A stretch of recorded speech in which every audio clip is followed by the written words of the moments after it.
aime la vérité, aime la lumière. Ne participe pas aux œuvres infructueuses des ténèbres, mais porte du fruit. Tu veux l'onction pour justement tu veux ce feu missionnaire, ce feu apostolique prophétique. Tu vas porter du fruit qui demeure, du véritable fruit, pas un semblant de fruit. C'est pas parce qu'il y a du monde dans une église qu'il y a du succès ou que tu es riche, que tu es béni de Dieu et que tu marches dans la vérité de Dieu. Non, il y a des païens qui sont plus riches que toi. Hein. Il y a des païens qui sont plus riches que certains prophètes. Hein. C'est pas la marque de la faveur de Dieu nécessairement.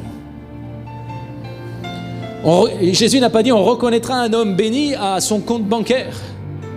Mais Jésus a dit on reconnaîtra un arbre à son fruit. Vous voyez les fausses doctrines?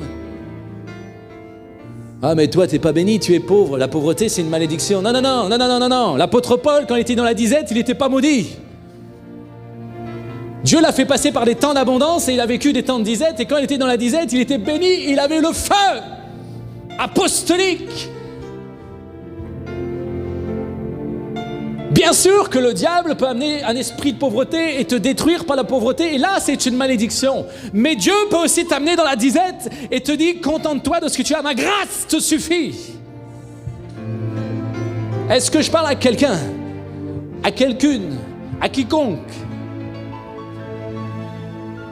Fais attention à la théologie fiante de pigeon et commence à aimer la colombe, commence à aimer le Saint-Esprit, commence à aimer l'esprit de vérité, commence à aimer la douceur et la pureté de la colombe. Arrête de fréquenter les pigeons. Parce que tu vas te faire pigeonner, tu vas voir. Et le diable est déjà en train de te pigeonner. Oui, il y a deux oiseaux dans la parole de Dieu qui sont porteurs d'un grand enseignement. Il y a la colombe et il y a le pigeon. À toi de choisir si tu es un disciple pigeon ou un disciple colombe. Quand tu vois les chrétiens faire n'importe quoi, suivre n'importe quelle doctrine, faire des débilités dans les églises, dans des bâtiments qui s'appellent églises, ce n'est pas des colombes, là, c'est des pigeons. Et Christ n'a pas dit soyez des pigeons, il a dit apprenez à discerner, faites attention, veillez, priez, connaissez la parole, vérifiez dans les Écritures. Il n'a pas dit soyez des pigeons, croyez toutes les conneries qu'on vous enseigne. Aime la vérité. Que l'esprit de vérité soit en toi. Que l'amour de la vérité brûle dans ta vie. L'apôtre Paul n'était pas maudit, il était heureux dans la disette. Est-ce que toi, si demain il y a la disette qui vient, si la crise vient, est-ce que tu seras toujours chrétien heureux dans ta vie là? Ou est-ce que tu as besoin d'une belle situation, d'un bon confort pour être heureux?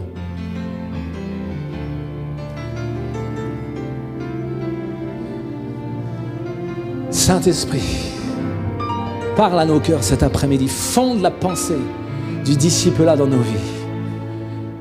C'est toi qui es le maître de l'argent, de l'or et l'argent t'appartiennent. Fais ce que tu veux, il y aura des gens dans l'abondance et tu les mets dans l'abondance pour qu'ils bénissent les autres, pas pour qu'ils s'achètent plein de belles choses et qu'ils deviennent source de convoitise pour les autres.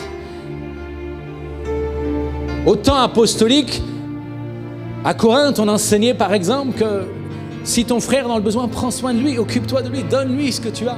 Si tu es dans l'abondance, que ton surplus serve aux œuvres. Aujourd'hui, que ton surplus serve à acheter toujours plus et à remplir de bêtises ta maison. Seigneur, délivre le peuple de Dieu du consumérisme, de la société de consommation. Délivre-nous et apprends-nous à être heureux dans toute forme de situation. Le feu brûle dans ma vie, que je sois dans la disette ou dans l'abondance. Mon bonheur avec Christ, l'aventure que je vis avec Jésus ne dépend pas de l'état de mon compte bancaire. Alors que tous ceux qui écoutent par Facebook, qui tombent par hasard ici et qui appartiennent à une église qui prêche les fausses prospérités, soient délivrés, mon ami. C'est peut-être le temps pour toi d'entrer dans le véritable évangile.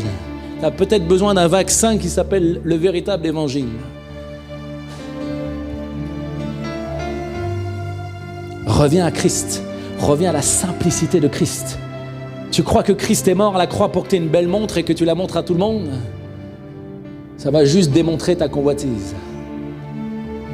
Sois pas dans la convoitise. Que si tu aimes les montres et que Dieu te bénit, mets ta montre, je m'en fiche. Mais ne sois pas une source de convoitise. Et ne crois pas que c'est la bénédiction de Dieu dans ta vie. À ce moment-là, on n'a pas besoin d'être chrétien. Il y a des païens qui sont bien plus riches que toi. Et ils se perdent dans leur richesse. Et ils se confient dans leur richesse. Et la Bible va dire insensé. Ce soir même, ton âme va être redemandée. À quoi sert-il de gagner le monde si c'est pour perdre son âme? Seigneur, que je sois dans la disette ou dans l'abondance, ma mission, c'est de conquérir les nations. C'est de brûler dans ton feu. C'est de gagner des âmes, les consolider dans la foi, les former et les envoyer pour qu'une armée envahisse les nations par la vérité et que les ténèbres commencent à trembler. Ce n'est pas les chrétiens qui doivent avoir peur d'aller en prison parce qu'on prêche un évangile qui déplaît, mais c'est le monde qui doit trembler parce que l'évangile de vérité est prêché. Quand la lumière vient au cœur des ténèbres, les ténèbres commencent à trembler. Sois un flambeau dans cette génération corrompue et perverse. Ça n'a rien changé, hein? Il y a 2000 ans, la génération était déjà corrompue et perverse. Sois un flambeau de vérité. Aime la vérité. Brûle par la vérité.